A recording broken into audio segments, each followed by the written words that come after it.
اعوذ باللہ من الشیطان الرجیم بسم اللہ الرحمن الرحیم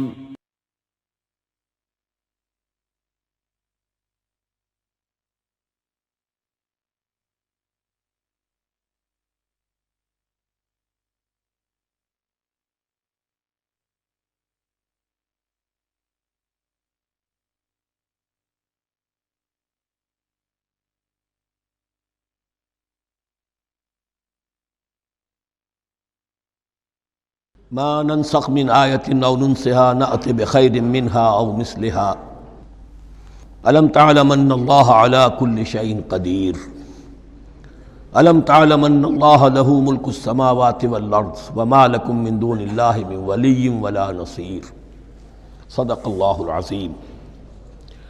ان آیات مبارکہ کا ترجمہ اگرچہ ہم کر چکے ہیں، لیکن اس کا جو اصل مفہوم ہے اور اس کا پس منظر ہے اس کو سمجھنا ضروری ہے۔ آپ کو معلوم ہے کہ اللہ کا دین آدم سے لے کر این دم تک ایک ہی ہے۔ نوح کا دین، موسیٰ کا دین، عیسیٰ کا دین، محمد کا دین صلی اللہ علیہ وسلم علیہ الصلوۃ دین ایک ہی ہے۔ شریعتوں میں فرق رہا ہے، اور یہ فرق جو رہا ہے اس کا اصل سبب یہ ہے کہ نوع انسانی مختلف اعتبارات سے ارتقاء کی مراحل طے کر رہی تھی۔ ذہنی پختگی، شعور کی پختگی، پھر سوشل ایولیوشن، تمدنی ارتقاء، یہ مسلسل جاری تھا۔ لہذا اس ارتقاء کے جس مرحلے میں رسول آئے اسی کی مناسبت سے ان کو تعلیمات دے دی گئیں۔ ان میں وہ حصے بھی تھے کہ جو ایٹرنل ہیں، جو ہمیشہ رہیں گے، اور ایسے بھی تھے کہ جو اس زمانے کی مناسبت سے تھے۔ اب جب اگلا رسول آئے گا تو ظاہر بات ہے کہ ان میں سے کچھ چیزوں میں تغیر و تبدل ہو جائے گا، کچھ چیزیں نئی آ جائیں گی، کچھ پرانی ساقط ہو جائیں گی۔ یہ پرانی چیزوں کا ساقط ہونا یہ کہلاتا ہے ناسخ ہونا، ناسخ و منسوخ کا مسئلہ، کہ وہ حکم منسوخ ہو گیا اور اس کی جگہ پر کوئی اور حکم آ گیا ہے۔ یا تو اللہ تعالیٰ تعین کے ساتھ منسوخ فرماتے ہیں، یا یہ کہ اس شے کو سرے سے لوگوں کے ذہنوں سے زائل کر دیتے ہیں۔ اعتراض یہ کر رہے تھے یہودی کہ اگر تو یہ دین وہی ہے جو موسیٰ کا تھا تو ظاہر بات ہے کہ پھر شریعت پوری وہی ہونی چاہیے۔ اس کے اعتراض کا جواب ہے جو یہاں دیا جا رہا ہے، اور یہی مسئلہ پھر قرآن میں بھی ہے۔ قرآن کی بھی تدریج کے ساتھ شریعت کی تکمیل ہوئی ہے۔ جیسا کہ میں نے پہلے عرض کیا تھا، شریعت کا بلو پرنٹ آپ کو سورہ بقرہ میں مل جائے گا آگے چل کر، لیکن شریعت کی تکمیل ہوئی ہے سورہ مائدہ میں۔ یہ جو تقریباً 5-6 سال کا وقفہ ہے، اس میں کچھ احکام شروع میں دیے گئے، پھر ان میں رد و بدل کر کے، اور پھر آخر میں الیوم اکملت لکم دینکم واتممت علیکم نعمتی ورضیت لکم الاسلام دینا۔ تو یہ ناسخ و منسوخ کا مسئلہ صرف سابقہ شریعتوں اور شریعت محمدی میں نہیں ہے صلی اللہ علیہ وسلم، بلکہ خود شریعت محمدی میں بھی زمانی اعتبار سے ارتقاء ہوا ہے کہ پہلے شراب کے بارے میں حکم دیا گیا کہ اس کی مضرت زیادہ ہے، گناہ کا پہلو زیادہ ہے، کچھ فائدے بھی ہیں، بس۔ اس کے بعد آیا اگر شراب کے نشے میں ہو تو نماز مت پڑھو، نماز کے قریب مت جاؤ۔ پورے مائدہ میں آخری حکم آ گیا، حل انتم منتہون، اب باز آتے ہو کہ نہیں آتے، حرام کر دیا گیا۔ تو یہ تدریجاً ہوا ہے۔ تو ناسخ و منسوخ قرآن میں بھی ہے، اور ناسخ و منسوخ قرآن اور تورات کے مابین بھی ہے۔ تو ہم نہیں منسوخ کرتے کوئی آیت یا بھلوا دیتے ہیں اس کو، نأت بخیر منہا، ہم اس سے بھی بہتر لے آتے ہیں، او مثلہا، یا اس جیسی ہی۔ الم تعلم ان اللہ علی کل شیء قدیر، اب یہ کہ یہ تو اللہ کی اتھارٹی ہے، مالک الملک وہ ہے، دین اس کا ہے، اس میں وہ جس طریقے سے چاہے کسی چیز کے اندر تبدیلی پیدا کر دے۔ الم تعلم ان اللہ لہ ملک السماوات والارض ما لکم من دون اللہ من ولی ولا نصیر ام تریدون ان تسألوا رسولکم کما سئل موسیٰ من قبل، کیا تم یہ چاہتے ہو کہ سوال کرو یا مطالبہ کرو اپنے رسول سے بھی اسی طرح کے جس طرح کی باتیں کی گئی تھی موسیٰ سے پہلے؟ مثلا ہم دیکھ چکے ہیں کہ ان سے کہا گیا کہ ہم نہیں مانیں گے جب تک کہ اللہ کو دیکھ نہ لے عیاناً، یا اسی طرح کے اور مطالبے جو حضرت موسیٰ علیہ السلام سے کیے جاتے تھے۔ یہاں مسلمانوں کو سکھایا جا رہا ہے کہ اس روش سے باز آؤ ایسی بات تمہارے اندر پیدا نہیں ہونی چاہیے۔ وَمَن يَتَبَدَّلِ الْكُفْرَ بِالْإِيمَانِ فَقَدْ ضَلَّ سَوَاءَ السَّبِيلِ، ظاہر بات ہے ایسی حرکتیں بھی اب مسلمانوں میں سے بھی جو منافقین ان میں شامل تھے وہی کر رہے ہوں گے۔ اس لیے فرمایا کہ جو کوئی ایمان کو ہاتھ سے دے کر کفر کو لے لے گا، یعنی منافق چونکہ دو طرفہ ہوتا ہے، اب اس کا بھی امکان ہوتا ہے کہ یکسو ہو جائے کفر کی طرف، اور اس کا بھی امکان ہوتا ہے کہ بالآخر یکسو ہو جائے ایمان کی طرف۔ مذبذبین بین ذالک کی کیفیت میں جو مبتلا ہے، اس کے دو یہ امکانات ہیں۔ تو جو کفر کی طرف جا کر مستقل طور پر راغب ہو گیا اس کا ذکر ہے۔ وَمَن يَتَبَدَّلِ الْكُفْرَ بِالْإِيمَانِ فَقَدْ ضَلَّ سَوَاءَ السَّبِيلِ، تو وہ تو سیدھی راہ سے بھٹک گیا۔ وَدَّ كَثِيرٌ مِّنْ أَهْلِ الْكِتَابِ لَوْ يَرُدُّونَكُم مِّن بَعْدِ إِيمَانِكُمْ كُفَّارًا، اہل کتاب میں سے بہت سے لوگ ہیں جو چاہتے ہیں کہ کسی طرح لوٹا کر لے جائیں تمہیں تمہارے ایمان کے بعد، پھر کفار بنا دیں۔ یہ ایسے ہی ہے کہ جیسے کسی بلی کی دم کٹ جائے تو وہ یہ چاہے گی کہ ساری بلیوں کی دمیں کٹ جائیں کہ وہ کوئی علیحدہ سے نمایاں نہ رہے۔ تو وہ چاہتے تھے کہ یہ چیزیں جو ہیں ان کو واپس لے آیا جائے، اہل ایمان کو بھی کفر میں لے آیا جائے۔ حسدا من عند انفسہم، اور یہ ان کا طرز عمل ان کے حسد کی وجہ سے کہ کیوں یہ نعمت جو ہے ان کو دے دی گئی۔ من بعد ما تبین لہم الحق، اس کے بعد کہ ان پر حق بالکل واضح ہو چکا ہے، وہ جان چکے ہیں، پہچان چکے ہیں، کسی مغالطے میں نہیں ہے، غلط فہمی میں نہیں ہے۔ فاعفوا واصفحوا، یہ بہت اہم ہے مقام۔ تو اے مسلمانوں تم معاف کرتے رہو اور صرف نظر سے کام لو۔ اس کا اصل مطلب کیا ہے؟ ابھی تو چونکہ مدنی دور کا آغاز ہو رہا ہے، ابھی کشمکش کے اور کشاکش کے اور مقابلے کے اور تصادم کے بڑے سخت مراحل آ رہے ہیں۔ چونکہ تمہارا سب سے پہلا جو محاذ ہے وہ تو کفار مکہ کے خلاف ہے، سب سے بڑھ کر وہی آئیں گے، تم پر حملے کریں گے، جنگیں ہوں گی۔ تو فوری طور پر یہ جو آستین کے سانپ ہیں ان کو ابھی چھیڑو مت، جب تک یہ پڑے رہیں ڈورمنٹ، انہیں پڑا رہنے دو۔ ایک وقت آئے گا، یہاں یوں سمجھیے کہ یہ حکم دیا رہا ہے فی الحال انہیں چھیڑو مت، ان کے طرز عمل کے بارے میں زیادہ توجہ نہ دو۔ فاعفو، معاف کرتے رہو، درگزر کرتے رہو۔ اور وصفحو کہتے ہیں، صفح کہتے ہیں ایک طرف کا، یہ صفح ہے، یہ ورق ہے، صرف نظر کر لینا، دیکھا اندیکھا کر لینا، نظر انداز کر دینا۔ حتی یاتی اللہ بامرہ، یہاں تک کہ اللہ اپنا فیصلہ لے آئے۔ ایک وقت آئے گا کہ پھر مسلمانوں کو غلبہ آخری حاصل ہو جائے گا، اور جب جو یہ باہر کے دشمن ہیں ان سے تم نمٹ لو گے، پھر یہ کہ ان اندرونی دشمنوں کے خلاف بھی تمہیں اب آزادی دی جائے گی کہ ان کو بھی ان کے کیفر کردار تک پہنچا دو۔ ان اللہ علی کل شیء قدیر، یقیناً اللہ ہر چیز پر قادر ہے۔ واقیموا الصلاۃ وآتوا الزکاۃ، نماز قائم رکھو، زکوٰۃ دیتے رہو۔ وما تقدموا لانفسکم من خیر تجدوہ عند اللہ، اور جو کچھ بھی تم خیر میں سے، بھلائی میں سے اپنے لیے آگے بھیجو گے، کوئی مال خرچ کر رہے ہو تو خرچ کہاں ہو گیا؟ وہ تو اللہ کے ہاں ڈپازٹ ہو گیا، جمع ہو گیا۔ وما تقدموا لانفسکم من خیر تجدوہ عند اللہ، اسے اللہ کے پاس پاؤ گے۔ ان اللہ بما تعملون بصیر، یقیناً جو کچھ تم کر رہے ہو اللہ اسے دیکھ رہا ہے۔ وقالوا لن يدخل الجنۃ الا من كان هودا او نصارى، اب دیکھیے جب یہ نئی امت اب تشکیل پا رہی ہے تو یہودی اور نصرانی جو ایک دوسرے کے دشمن تھے مسلمانوں کے مقابلے میں جمع ہو گئے، انہوں نے کہنا یہ شروع کیا، وقالوا لن يدخل الجنۃ، ہرگز نہیں داخل ہوگا جنت میں، الا من کان ہودا او نصارا، سوائے اس کے جو یا تو یہودی ہو یا نصرانی ہو۔ وقالوا لن يدخل الجنۃ الا من کان ہودا او نصارا تلک امانیہم، یہ لفظ دوبارہ آ گیا، یہ ان کی خواہشات ہیں، من گھڑت خیالات ہیں، ان کی وشفل تھنکنگ ہے۔ قل ہاتوا برہانکم ان کنتم صادقین، کہو ان سے لاؤ کوئی دلیل اگر تم سچے ہو، دلیل کتاب سے لاؤ، کہیں تورات میں لکھا ہے، یہ کہیں یہ انجیل میں لکھا ہے، جو تورات اور جو انجیل تمہارے پاس ہے اسی میں سے دکھا دو کہ یہ لکھا ہوا ہو، کہیں لکھا ہوا نہیں۔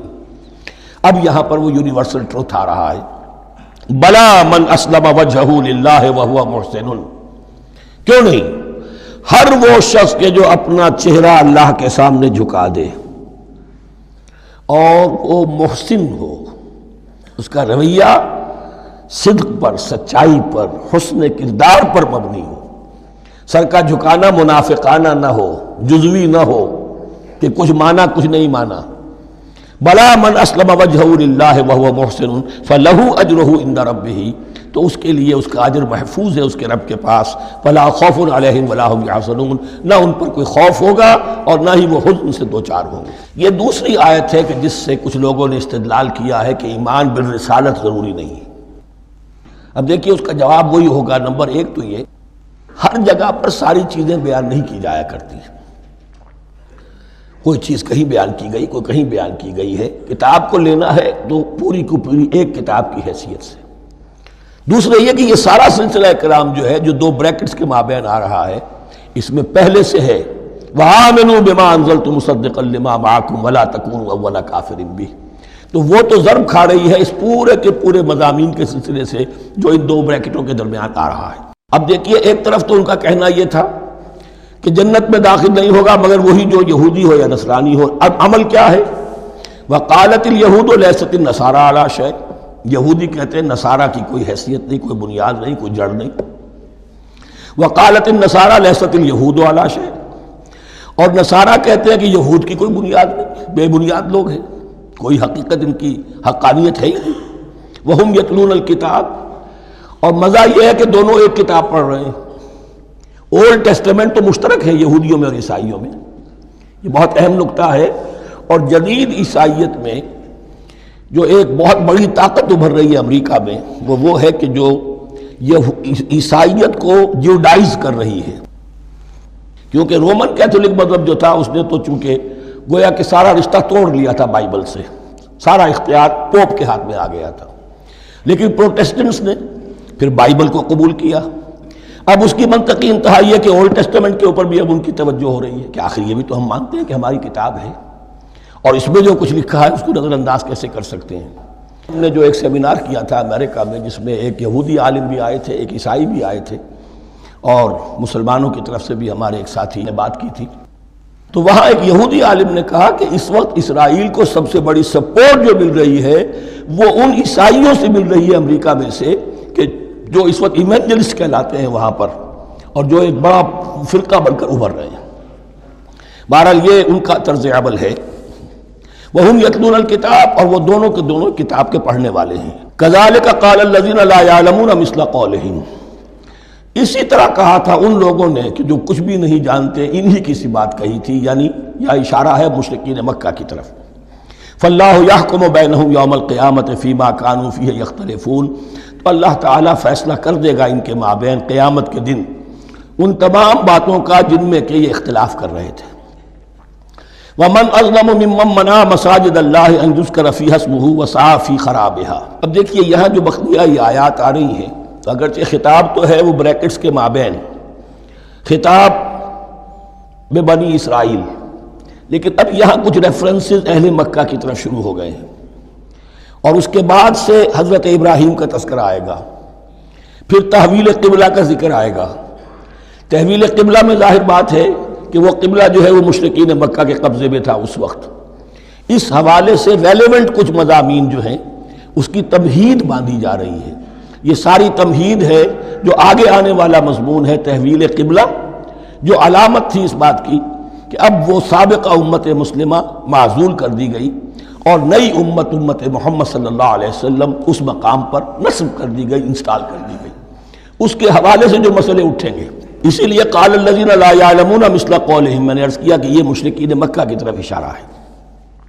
ومن اظلم ممن منع مساجد اللہ یذکر فیہا اسمہ، اس سے بڑھ کر ظالم کون ہوگا جو اللہ تعالیٰ کی مسجدوں سے لوگوں کو روکے کہ وہ اس میں اس کا نام لے سکے۔ چونکہ مشرکین مکہ نے مسلمانوں کو محروم کر دیا تھا حرم سے، اب وہاں جانے کی ان کو اجازت نہیں تھی۔ سن 6 میں حضور گئے بھی ہیں، تب بھی یہ کہ صلح حدیبیہ ہو گئی، واپس آنا پڑا، عمرہ کرنے کی اجازت نہیں ملی۔ سن 7 میں پھر ہوا ہے، تو یہ 7 برس بہت شاہ گزرے ہیں محمد الرسول اللہ صلی اللہ علیہ وسلم اور اہل ایمان پر۔ اب یہاں ذکر ہو رہا ہے ان کا، قریش کا۔ وَمَنْ أَظْلَمُ مِمَّنْ مَنَعَ مَسَاجِدَ اللَّهِ أَنْ يُذْكَرَ فِيهَا اسْمُهُ وَسَعَىٰ فِي خَرَابِهَا، اور وہ اس کی تخریب میں لگے ہوئے ہیں۔ یہ خراب تخریب یہ تخریب دو طرح کی ہوتی ہے، ایک ظاہری تخریب ہوتی ہے کسی مسجد کو گرا دینا، اور ایک ظاہری نہیں باطنی معنوی ہوتی ہے۔ وہ جو تخریب ہے وہ یہ ہے کہ توحید کی بجائے اسے شرک کا اڈا بنا دیا ہے۔ وہ تو دنیا کے بت قدوں میں پہلا وہ گھر خدا کا، ہم اس کے پاسباں ہیں، وہ پاسباں ہمارا، 360 بت رکھ دیے گئے اس گھر میں لا کر، جو ابراہیم نے تعبیر کیا تھا توحید خالص کے لیے۔ وَسَعَىٰ خَرَابِهَا، یہ لفظ ذرا نوٹ کر لیجئے، یہ ایک حدیث میں بھی آیا ہے، بڑی دلدوز حدیث ہے، اور میں چاہتا ہوں کہ آپ اسے ذہن میں رکھیں۔ حضور نے فرمایا یوشک ان یاتی علی الناس زمان، اندیشہ ہے کہ لوگوں پر یعنی میری امت پر ایک زمانہ ایسا بھی آ جائے گا، اب گنتے جائیے، لا یبقى من الاسلام الا اسمہ، اسلام میں سے اس کے نام کے سوا کچھ نہیں بچے گا، ولا یبقى من القرآن الا رسمہ، قرآن میں سے اس کے رسم الخط، الفاظ اور حروف کے سوا کچھ نہیں بچے گا، اسی کی اللہ تعالیٰ نے ضمانت دی ہے، یہ محفوظ رہے گا رسم عثمانی۔ مساجدہم عامرۃ، ان کی مسجدیں آباد تو بہت ہوں گی، وَهِيَ خَرَابٌ مِّنَ الْهُدَىٰ، ہدایت سے خالی ہو جائیں گے، یہ خراب کے لفظ سے، هِيَ خَرَابٌ مِّنَ الْهُدَىٰ وَعُلَمَاؤُهُمْ شَرُّ النَّاسِ تَحْتَ عَدِيمِ السَّمَاءِ، اور ان کے علماء آسمان کی چھت کے نیچے کی بدترین انسان ہیں، من عندہم تخرج الفتنۃ وفیہم تعود، فتنہ انہی کے اندر سے برآمد ہوگا، انہی میں گھس جائے گا، یعنی ان کا کام فتنہ انگیزی، مخالفت، جنگ و جدال، بھڑکانا، اپنے اپنے فرقے کے لوگوں کے جذبات کو بھڑکاتے رہنا اور مسلمانوں کے اندر اختلافات کو ہوا دینا، یہی ان کا کام رہ جائے گا۔ آج جن کو ہم علماء کہتے ہیں ان کی عظیم اکثریت اس کیفیت سے دوچار ہو چکی ہے۔ جب مذہب اور دین پیشہ بن جائے تو کوئی خیر اس میں باقی نہیں رہتا۔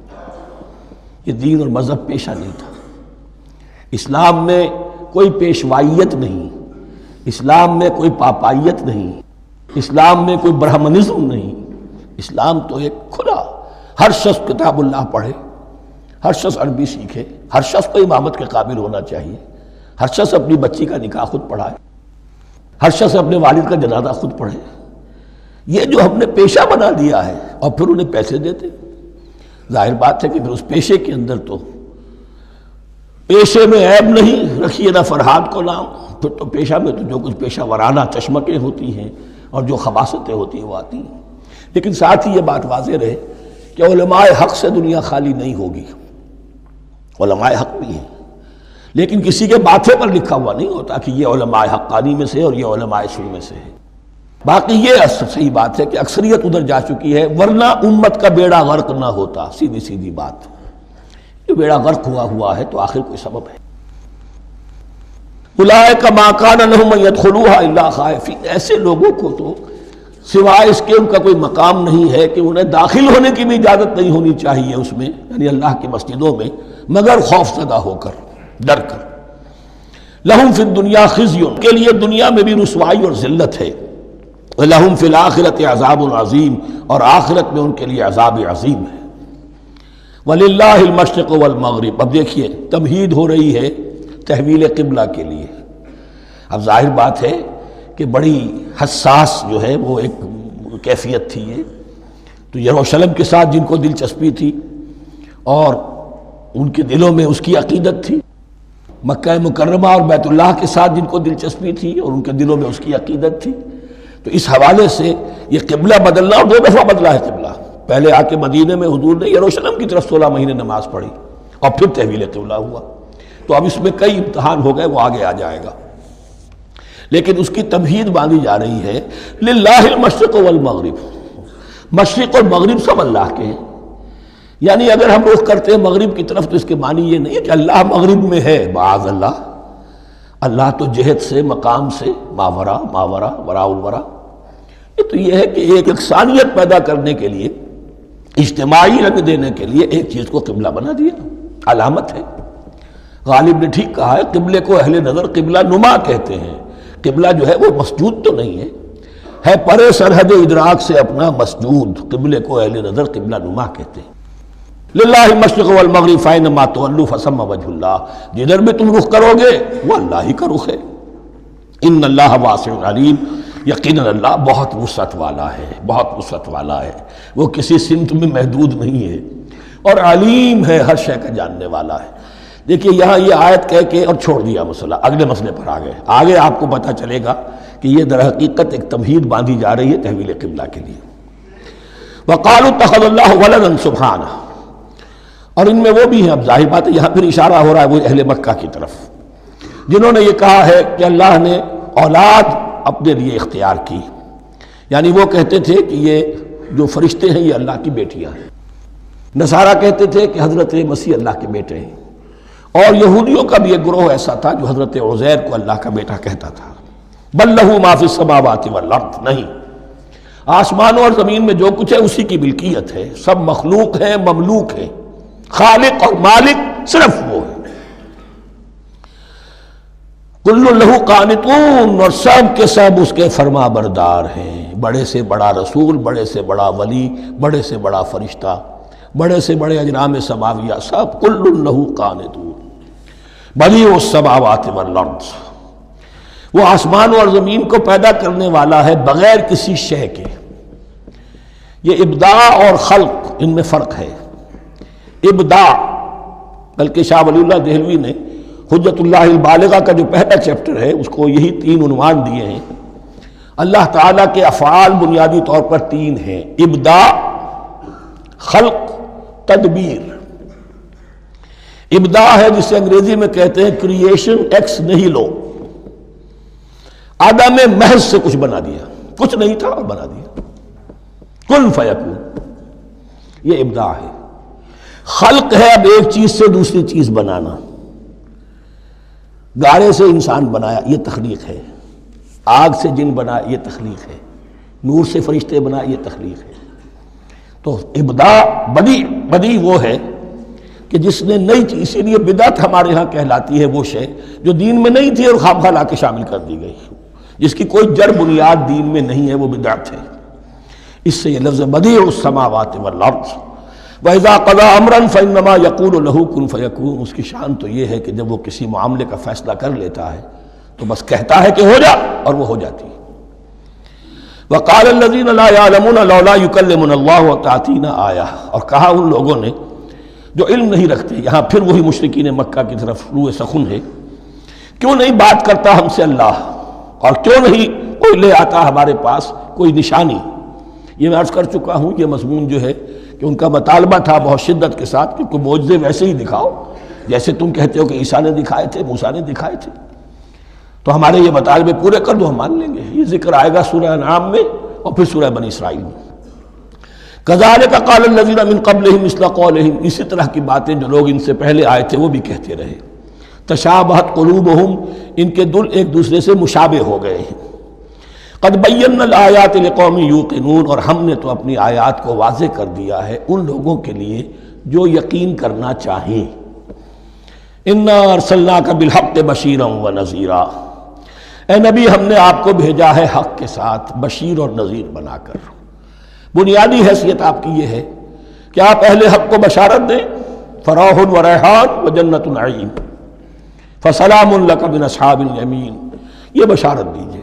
اور جو غلط راستے پر جائیں، کفر کریں، منافقت میں مبتلا ہوں، ملحد ہوں اور بدعملی کریں، ان کو آپ خبردار کر دیجئے کہ جہنم ان کے لیے تیار کر دی گئی ہے۔ آپ کا کام دعوت ہے، ابلاغ ہے، تبلیغ ہے، نصیحت ہے۔ وَلَا تُسْأَلُ عَنْ أَصْحَابِ الْجَحِيمِ، آپ سے سوال نہیں کیا جائے گا جہنمیوں کے بارے میں کہ اے محمد یہ کیوں جہنم میں پہنچ گئے، ہم نے تمہیں بھیجا تھا، تمہارے ہوتے ہوئے یہ جہنمی کیوں ہو گئے؟ نہیں، یہ آپ کی ذمہ داری نہیں ہے۔ کون جنت میں جانا چاہتا ہے، کون جہنم میں جانا چاہتا ہے، یہ آدمی کا اپنا فیصلہ ہے۔ آپ کا کام ہے کہ حق کو واضح کر دیں، ہاں وضاحت میں کمی نہ رہ جائے، حق واضح ہو جائے، کوئی اشتباہ نہ ہو، بالکل مبرہن ہو جائے، واضح ہو جائے، بس یہ ذمہ داری آپ کی ہے، اس سے زیادہ نہیں۔ یہ مسئولیت جو ہوتی ہے، انسان اگر اپنی اصل مسئولیت سے زیادہ ذمہ داری اپنے سر پر ڈال لے تو اس سے بھی بہت بڑی بڑی گمراہیاں پیدا ہوتی ہیں، اور اس کا جو ایک تذکرہ ہو رہا ہے بڑی گمراہی تو معاذ اللہ وہ تو ہمارے حوالے سے ہوتی ہے۔ ہمارے ہاں کی بہت سی جماعتیں جو ہیں اسی طرح کی غلطیوں کی وجہ سے وہ غلط راستوں پر پڑ گئی، پوری تحریکیں برباد ہو گئی۔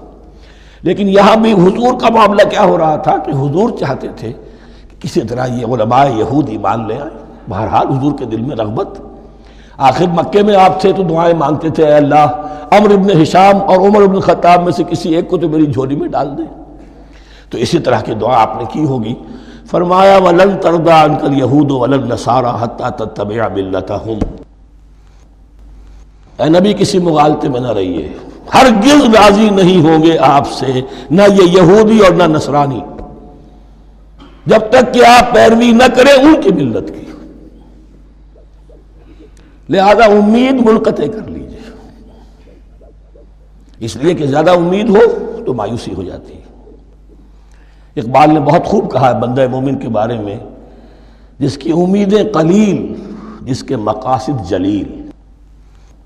مقصد اونچا لیکن امید قلیل رکھیے، اللہ چاہے گا تو ہو جائے گا، نہیں چاہے گا تو میرا کام تو اپنی حد تک اپنا فرض ادا کر دینا ہے۔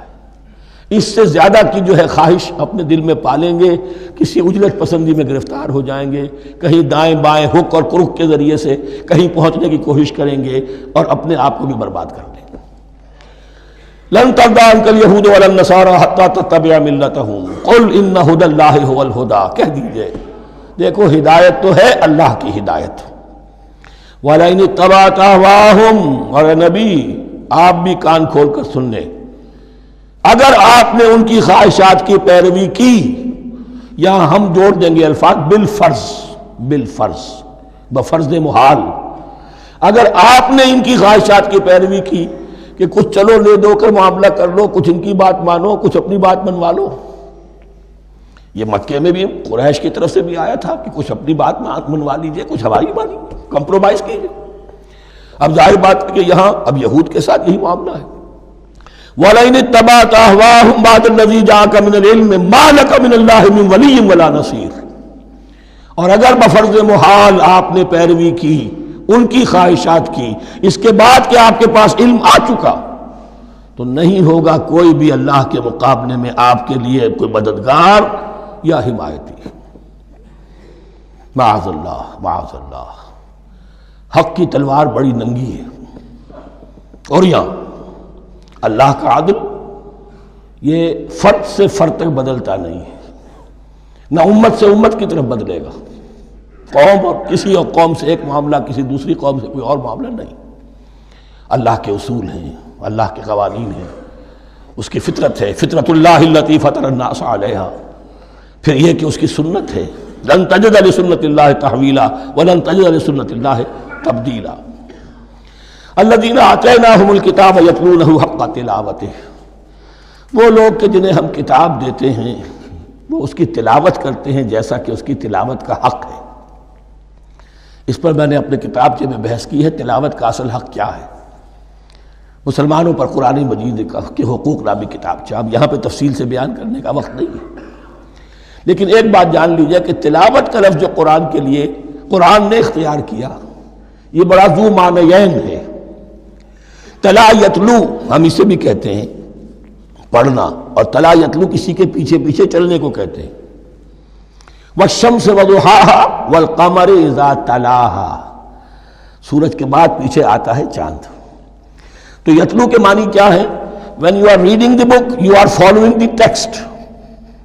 بعض لوگوں کو دیکھا ہوگا انگلی ان کی چلتی ہے ساتھ ساتھ، وہ بیچارے جو زیادہ ماہر نہیں ہیں تو تاکہ نگاہ ادھر سے ادھر نہ ہو جائے، ایک سطر سے دوسری سطر پر نہ پہنچ جائے، انگلی بھی ساتھ ساتھ پھیرتے ہیں، تو فالوئنگ دی ٹیکسٹ۔ لیکن اس تلاوت کا اصل حق کیا ہوگا؟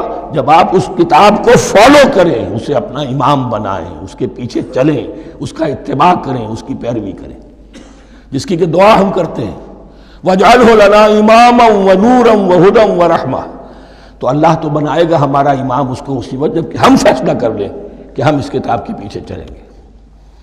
الذین آتیناہم الکتاب یتلونہ حق تلاوتہ اولئک یؤمنون بہ، جو اللہ کی کتاب کی تلاوت کا حق ادا کریں اور اس کی پیروی بھی کریں، وہی ہیں جو اس پر ایمان رکھتے ہیں۔ جو نہ تلاوت کا حق رکھتے ہوں ادا کریں، نہ پیروی کریں، وہ دعویٰ کریں کہ ہمارا ایمان ہے تورات پر اور کتاب پر، تو یہ دعویٰ جو ہے جھوٹا دعویٰ ہے۔ میں وہ حدیث آپ کو سنا چکا ہوں، ما آمن بالقرآن من استحل محارمہ، جس شخص نے قرآن کی کسی حرام کردہ شے کو اپنے لیے حلال کر لیا اس کا قرآن پر کوئی ایمان نہیں۔ وَمَن يَكْفُرْ بِهِ فَأُولَٰئِكَ هُمُ الْخَاسِرُونَ، اور جو اس کا کفر کرے گا تو وہی لوگ ہیں خسارے میں رہنے والے۔ اب وہ بریکٹ بند ہو رہی ہے، وہ آیت کے جو چھٹے رکوع کے شروع میں آئی تھی دوبارہ آ گئی جوں کی توں، یا بنی اسرائیل اذکروا نعمتی التی انعمت علیکم وانی فضلتکم علی العالمین۔ یہ ترتیب ذہن میں رکھیے۔ اور دوسری آیت بھی جو کہ تو صرف یہ ہے کہ ترتیب تھوڑی سی بدلی ہے، بریکٹ یوں بناتے ہیں تو اس کی چونچ ادھر ہوتی ہے تو اس کی چونچ ادھر ہوتی ہے، تو اسی طریقے سے ذہن میں رکھیے کہ دوسری آیت کی ترتیب تھوڑی سی بدل دی درمیانی، اور وہ بھی درمیان میں چونچ والا معاملہ جو ہوتا ہے۔ وَاتَّقُوا يَوْمًا لَا تَجْزِي نَفْسٌ عَن نَفْسٍ شَيْئًا، یہ تو جو کہ تو وہی ہے، ڈرو اس دن سے جس دن کوئی جان کسی دوسری جان کے کام نہ آ سکے گی۔ وَلَا يُقْبَلُ مِنْهَا عَدْلٌ، وہاں کیا تھا وَلَا يُقْبَلُ مِنْهَا شَفَاعَةٌ، یہاں کیا آیا وَلَا يُقْبَلُ مِنْهَا عَدْلٌ، نہ اس سے کوئی فدیہ قبول کیا جائے گا۔ وَلَا تَنْفَعُهَا شَفَاعَةٌ، یہ شفاعت بعد میں لے آئے، عدل پہلے لے آئے، وہاں شفاعت پہلے ہے عدل بعد میں، بس یہ تبدیلی ہے۔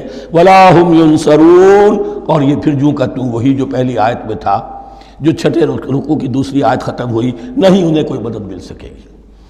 یہ جو حصہ تھا جو تقریباً 10 رکوعوں پر مشتمل تھا، سورہ بقرہ کے 18 رکوع کہ جن میں روح سخن ہے سابقہ امت مسلمہ کی طرف، 4 رکوع بڑے عموم کے حامل تھے، لیکن بین السطور وہاں بھی اشارے موجود تھے، روح سخن جو تھا وہ بنی اسرائیل کی طرف۔ 10 رکوعوں میں صراحت کے ساتھ ساری گفتگو انہی سے ہے، الا یہ کہ ایک جگہ مسلمانوں سے خطاب کر لیا، کچھ آخر میں اہل مکہ کا تذکرہ بھی ہو گیا۔ اب اس کے بعد ذکر شروع ہو رہا ہے حضرت ابراہیم علیہ السلام کا، وہ بات سمجھ لیجئے کہ کیا وجہ ہے اس کی۔ دیکھیے حضرت ابراہیم کی نسل کی یہ 2 شاخیں چلی، ویسے تو 3 ہیں، عام طور پر لوگوں کے علم میں ہے کہ 2 بیویاں تھیں، حضرت ہاجرہ سے حضرت اسماعیل پیدا ہوئے، بڑے تھے، حضرت سارہ سے حضرت اسحاق، ان کے بیٹے یعقوب، یعقوب کے 12 بیٹے بنی اسرائیل۔ حضرت اسماعیل کو حضرت ابراہیم نے آباد کیا خانہ کعبہ کے پاس لا کر، بواد غیر ذی زرع، تو وہاں یہ جو ایک نسل چلی۔ لیکن نبوت جو ہے حضرت ابراہیم کے بعد حضرت اسماعیل کو تو ملی، اس کے بعد مسلسل یوں سمجھیے کہ تقریباً 3000 کا فصل ہے سالوں کا کہ کوئی نبوت اس شاخ میں نہیں آئی۔ نبوت کا سلسلہ چلا دوسری شاخ میں، حضرت یعقوب، حضرت اسحاق، حضرت یعقوب، حضرت یوسف، چلتے جائیے، اور پھر حضرت موسیٰ اور ہارون سے شروع ہو کر حضرت عیسیٰ اور یحییٰ تک 1400 برس مسلسل۔ اگرچہ تیسری شاخ بھی تھی، بنو قطورہ کہلاتے، تیسری اہلیہ آپ کی تھی قطورہ، بنی قطورہ میں سے ان کی اولاد بڑی کثیر تھی، ان میں سے ایک مدین تھے، مدین یا مدیان، ان میں حضرت شعیب کی بعثت ہوئی تھی۔ حضرت شعیب بھی حضرت ابراہیم کی نسل میں سے ہیں، لیکن بنی مدیان میں سے۔ بہرحال اب چونکہ حضور کی بعثت ہوئی بنی اسماعیل میں، ادھر بنی اسرائیل ہیں، ان سے یہ خطاب ہو رہا ہے سابقہ امت مسلمہ، اور اب یہ امامت الناس منتقل ہونے والی ہے بنی اسرائیل سے بنی اسماعیل کو۔ تو اب اگر اس انتقال کے وقت نقل، اگر وہ جو کامن فیکٹر ہے اس کا تذکرہ کیا جائے تو بات آسان ہو جائے گی۔ ابراہیم ہی تو جد امجد ہے نا تمہارے، تم یعقوب کی اولاد ہو ٹھیک ہے، لیکن یعقوب کس کے بیٹے تھے؟ اسحاق کس کے بیٹے تھے؟ ابراہیم کے۔ تو یہ دوسری نسل بھی تو ابراہیم ہی کی ہے۔ اس حوالے سے ان کے لیے سہل بنایا جا رہا ہے کہ بات کو سمجھو، یہ صرف یہ ہے کہ 2 پیڑھی اوپر جا کر مل گئے اور لانا خیر سنا، اور حضرت ابراہیم نے خانہ کعبہ کی تعمیر کی اور اسے اب مرکز بنانا ہے اہل توحید کا، لہذا یہ ساری گفتگو اب شروع ہو رہی ہے۔ 4 رکوع اب وہ ہیں 15ویں سے شروع ہو کر 18ویں تک، جن کا اصل مضمون ہے تحویل قبلہ۔ وَإِذِ ابْتَلَىٰ إِبْرَاهِيمَ رَبُّهُ بِكَلِمَاتٍ فَأَتَمَّهُنَّ، اور ذرا یاد کرو جب ابراہیم کو آزمایا اس کے رب نے بہت سی باتوں میں۔ میرا ایک کتابچہ ہے حضرت ابراہیم کی شخصیت پر، حج اور عید الاضحیٰ اور ان کی اصل روح، اور اس میں ایک تحریر ہے، ایک تقریر ہے، جو تحریر ہے وہ مجھے بہت پسند ہے کہ کیسے کیسے امتحان آئے ہیں حضرت ابراہیم علیہ السلام پر۔ فاتمہن، اب یہ ایک جملے میں ایک پوری داستان ہے. اس نے ان سب کو پورا کیا، سب میں پاس ہو گیا، ہر امتحان سے کامیابی کے ساتھ with flying colors ہر امتحان سے نکلے. قال انی جاعلک للناس اماما، تب ہم نے کہا اے ابراہیم اب میں تمہیں نوع انسانی کا امام بنانے والا ہوں. قال ومن ذریتی، انہوں نے کہا اور میری نسل کے بارے میں بھی یہ وعدہ ہے کہ نہیں؟ قال لا ینال عہد الظالمین، فرمایا میرا یہ عہد ظالموں سے متعلق نہیں ہوگا.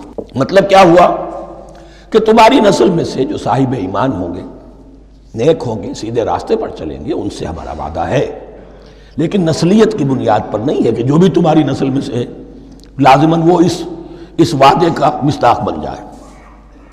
وَإِذْ جَعَلْنَا الْبَيْتَ مَثَابَةً لِلنَّاسِ وَأَمْنًا، اور یاد کرو جب کہ ہم نے گھر کو، اپنے گھر کو، بیت اللہ کو قرار دے دیا لوگوں کے لیے زیارت کی جگہ، لوٹ کے آنے، لوٹ کر آؤ، حج کرو.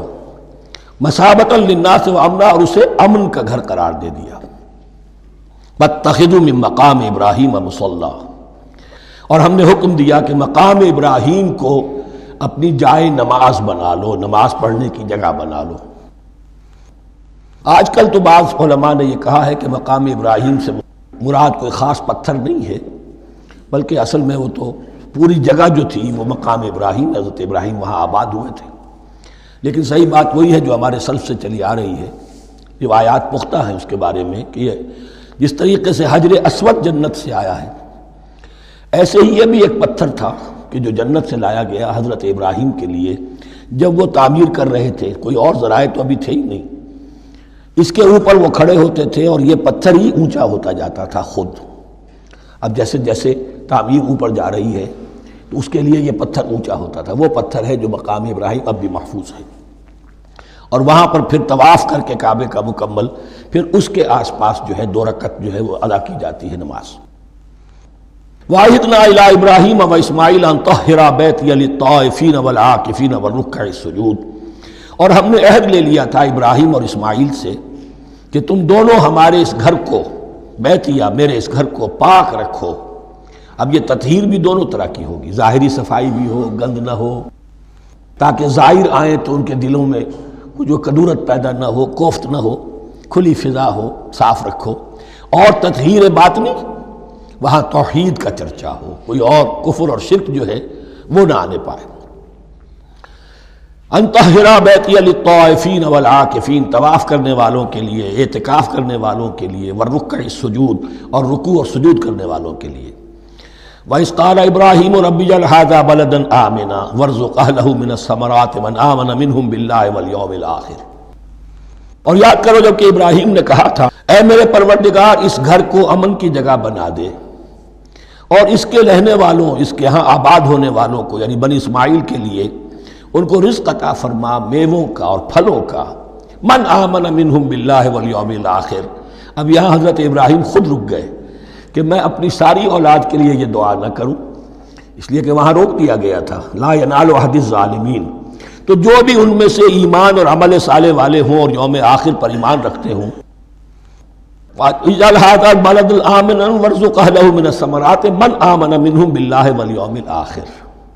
اب یہاں دیکھیے اللہ تعالیٰ نے گویا کہ ہم کہیں گے ازرہ شفقت مسکراتے ہوئے گویا کہ فرمایا کہ ابراہیم قال ومن کفر، تمہاری اولاد میں سے جو کفر کرے گا فأمتعه قلیلا، اس کو بھی میں دنیا کا ساز و سامان تو دوں گا. امامت میں شامل نہیں کر سکتا، لیکن یہ کہ دنیاوی طور پر مال و متاع جو ہے وہ ان کو بھی میں دوں گا. ومن کفر فأمتعه قلیلا ثم اضطره الى عذاب النار اذ يرفع ابراہیم القواعد من البیت واسماعیل. اور یاد کرو جب کہ ابراہیم اٹھا رہے تھے ہمارے گھر کی بنیادوں کو، اور اسماعیل، باپ بیٹا دونوں لگے ہوئے تھے. یہاں لفظ جو قواعد آیا ہے اس کو نوٹ کیجئے، قواعد قاعدے کی جمع ہے اور یہ بنیادوں کو کہا جاتا ہے، اور اس میں اشارہ ہے کعبے کے. کعبہ بنایا ہے حضرت آدم نے. ان اول بیت وضع للناس للذی بمکہ، پہلا گھر آدم علیہ السلام کے زمانے سے لے کر اور حضرت ابراہیم تک کم و بیش جو ہے 4000 برس ہے. عام اندازہ جو ہے تورات کا اگر آئیں تو کوئی مسجد نہیں بنی ہوگی کیا؟ یہ پہلا گھر ہے. پہلا وہ گھر خدا کا، تو اس کی بنیادیں رہ گئی تھیں، باقی وہ امتداد زمانہ سے، اور چونکہ یہ سیلاب کا راستہ تھا، سیلاب کی وجہ سے وہ سب جو ہے دیواریں بہہ گئی تھیں، صرف بنیادیں تھیں۔ ان بنیادوں کو پھر وَإِذْ بَوَّأْنَا لِإِبْرَاهِيمَ مَكَانَ الْبَيْتِ، یہ سورہ حج میں جا کر مضمون تفصیل سے آئے گا۔ اب میں آئے گا کہتا ہوں، آ چکا ہے حقیقت کے اعتبار سے، اس لیے کہ یہ ساری مکی صورتیں ہیں جو نازل ہو چکی ہیں سورہ بقرہ سے بہت پہلے۔ تو جب وہ ان بنیادوں کو اٹھا رہے تھے تو دعائیں مانگ رہے تھے، ربنا تقبل منا انک انت السمیع العلیم، اے رب ہماری اس کوشش کو، ہماری اس مشقت کو، محنت کو قبول فرما۔ باہر گھر بنا رہے ہیں، پتھر اٹھا اٹھا کر لا رہے ہیں، حضرت اسماعیل کی عمر اس وقت لگ بھگ 13 برس ہے، ہاتھ بٹا رہے ہیں، ربنا تقبل منا انک انت السمیع العلیم، اے رب ہماری اس کوشش کو شرف قبول عطا فرما، یقیناً تو سب کچھ سننے والا اور جاننے والا ہے۔ ربنا وجعلنا مسلمین لک، اور اے رب ہمیں اپنا فرما بردار بنائے رکھ۔ نوٹ کیجئے ابراہیم کہہ رہے ہیں، تو میں اور آپ اگر مطمئن ہو جائیں کہ میری موت لازماً حق پر ہوگی تو بہت بڑا دھوکہ ہے۔ ڈرتے رہنا چاہیے، اللہ کی پناہ طلب کرتے رہنا چاہیے۔ ربنا وجعلنا مسلمین لک، اے اللہ ہم دونوں کو اپنا فرما بردار بنائے رکھ، ومن ذریتنا امۃ مسلمۃ لک، اور ہم دونوں کی نسل میں سے اٹھائیو برپا کی جو ایک امت جو تیری فرما بردار امت ہو۔ وارنا مناسکنا، اور اے پروردگار تیرا گھر تو ہم نے یہ بنا دیا، اب اس کے جو رسومات ہیں وہ ہمیں سکھا، جو مناسک حج ہیں، ارنا مناسک، اب کیسے حج کریں، کیا آداب ہوں گے، طواف کیسے ہوگا، کیا کریں گے۔ وتب علینا، اور ہم پر اپنی شفقت کی نظر فرما، انک انت التواب الرحیم، یقیناً تو ہی ہے بہت ہی زیادہ توبہ کا قبول فرمانے والا اور شفقت کے ساتھ رجوع کرنے والا اور رحم فرمانے والا۔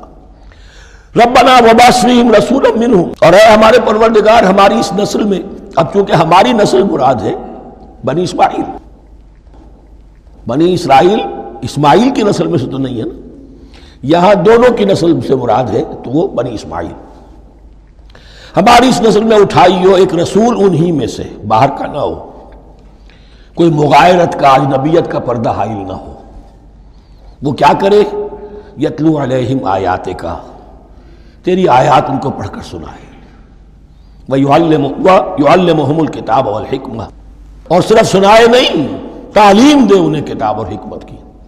صرف سنا دینا تو بہت آسان کام ہے، سکھانا، تعلیم دینا، دلوں میں بٹھانا، اور حکمت، وَيُزَكِّيهِمْ، اور ان کو پاک کرے، ان کا تزکیہ کرے، ان کے دلوں میں تیری محبت اور آخرت کی طلب کے سوا کوئی طلب باقی نہ رہنے دے۔ انک انت العزیز الحکیم، یقیناً پروردگار تو ہی ہے زبردست اور کمال حکمت والا۔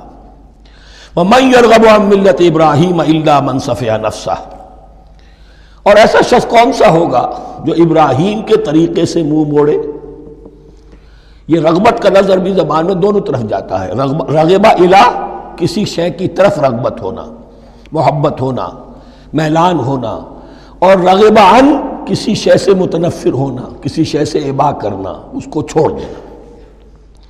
وَمَن يَرْغَبُ عَن مِّلَّةِ إِبْرَاهِيمَ إِلَّا مَن سَفِهَ نَفْسَهُ، سوائے اس کے جس نے اپنے آپ کو حماقت ہی میں مبتلا کرنے کا فیصلہ کر لیا ہو، اور کون ہوگا جو ابراہیم کے طریقے سے منہ موڑے۔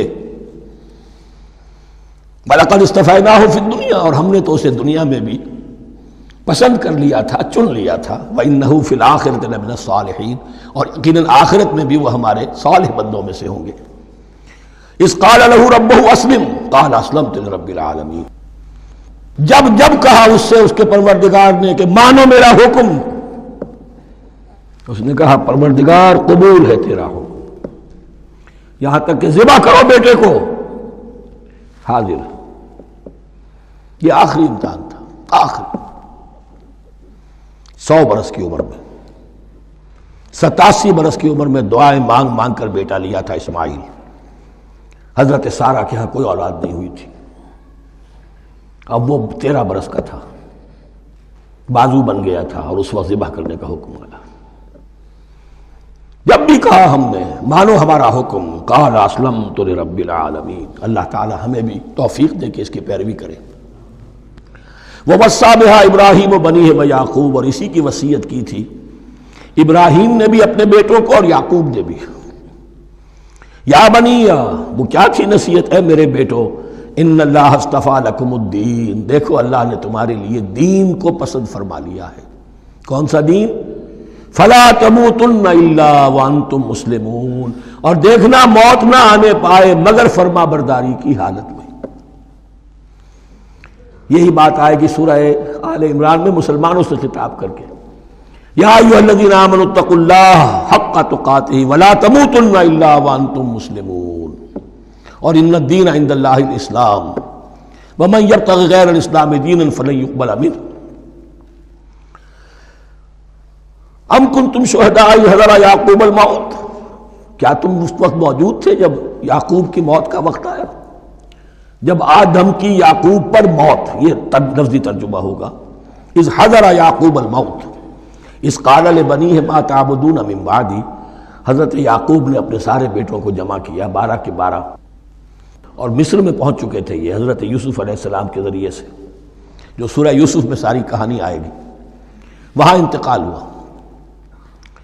تو انہوں نے اپنے بیٹوں کو جمع کیا، اذ قال لبنیہ ما تعبدون من بعدی، میرے بعد تم کس کی پوجا کرو گے، کس کی پرستش کرو گے؟ یہ بات نہیں تھی کہ انہیں معلوم نہیں تھا، لیکن یہ کہ ایک میثاق، قول و قرار اور پختہ کرنے کے لیے۔ قالوا نعبد الہک و الہ آبائک ابراہیم و اسماعیل و اسحاق، انہوں نے کہا کہ ہم پوجیں گے، بندگی کریں گے، پرستش کریں گے آپ کے معبود کی اور آپ کے آبا ابراہیم، اسماعیل اور اسحاق کے معبود کی، اور یہ کوئی مختلف معبود نہیں ہے، الہ واحدہ، وہ تو ایک ہی الہ ہے۔ وَنَحْنُ لَهُ مُسْلِمُونَ، ہم اس کے لیے اس کے سامنے سر جھکاتے ہیں، اسی کی فرما برداری کا اقرار کرتے ہیں۔ تِلْكَ أُمَّةٌ قَدْ خَلَتْ، یہ آیت 2 مرتبہ آئے گی اسی رکوع میں۔ یہ ایک گروہ تھا انسانوں کا جو گزر گیا، ابراہیم، اسماعیل، اسحاق، یعقوب، ان کی اولاد، قد خلت، وہ گزر گئے۔ لہا ما کسبت ولکم ما کسبتم، ان کے لیے تھا جو انہوں نے کمایا، اور تمہارے لیے ہوگا جو تم کماؤ گے۔ یعنی یہاں پدرم سلطان بود کا کوئی مقام نہیں ہے، ہر شخص کے لیے اپنا عمل، اپنا ایمان، اپنی کمائی۔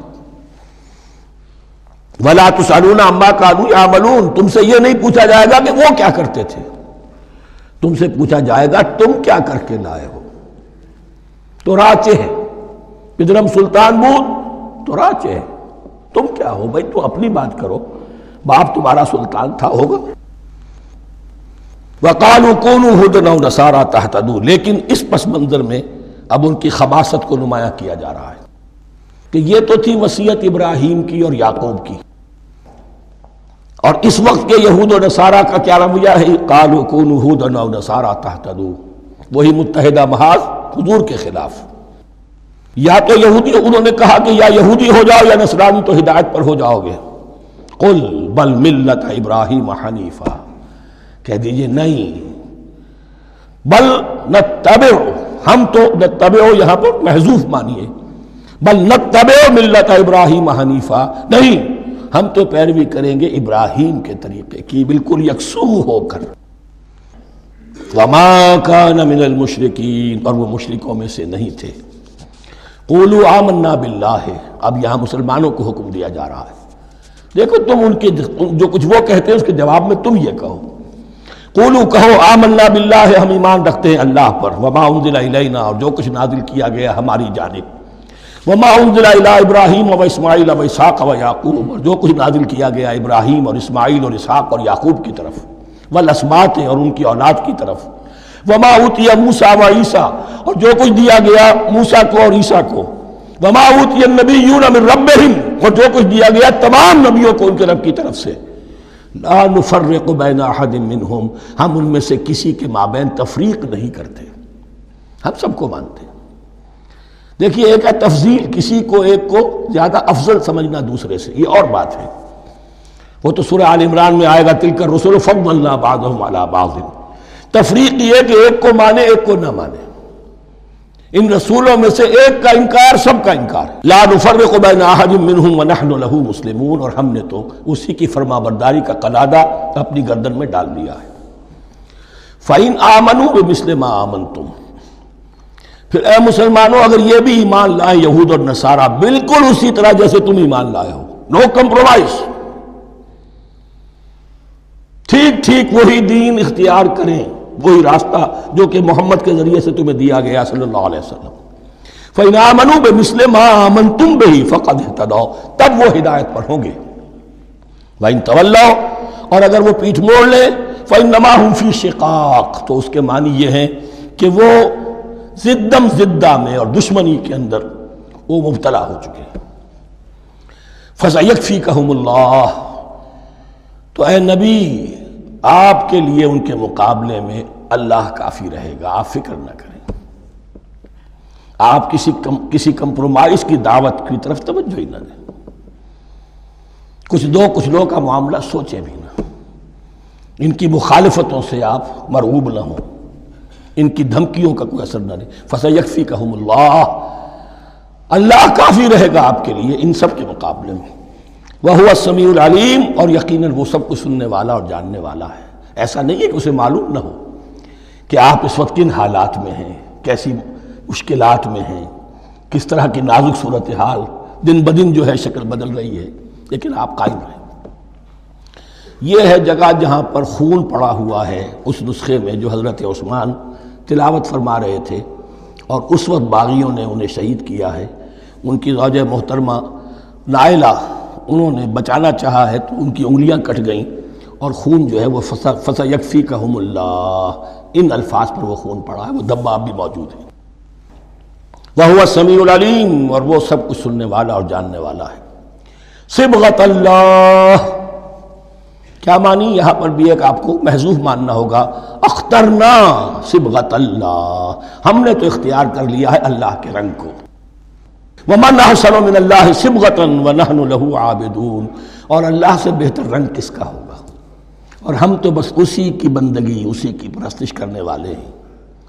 قُلْ أَتُحَاجُّونَنَا فِي اللَّهِ وَهُوَ رَبُّنَا وَرَبُّكُمْ، اے نبی ان سے کہیے کہ کیا تم ہم سے محاجہ کر رہے ہو، حجت بازی کر رہے ہو، جھگڑ رہے ہو، دلیل بازی کر رہے ہو اللہ کے بارے میں.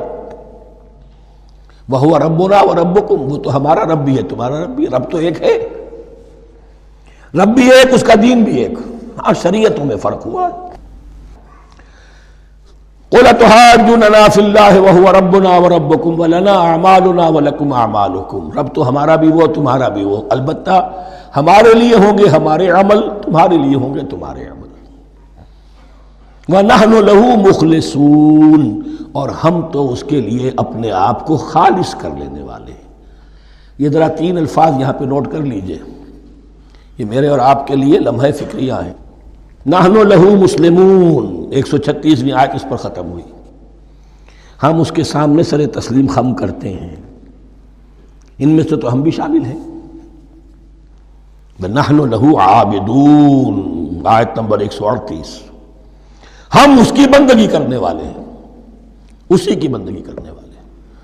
تو صرف اسلام نہیں، عبادت اور ٹوٹل عبادت، ٹوٹل بندگی، پوری زندگی میں اس کے ہر حکم کی پیروی اور اطاعت.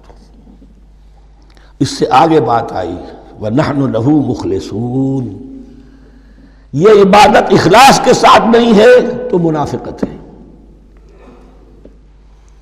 اس عبادت سے کوئی دنیا کی منفعت پیش نظر نہ ہو،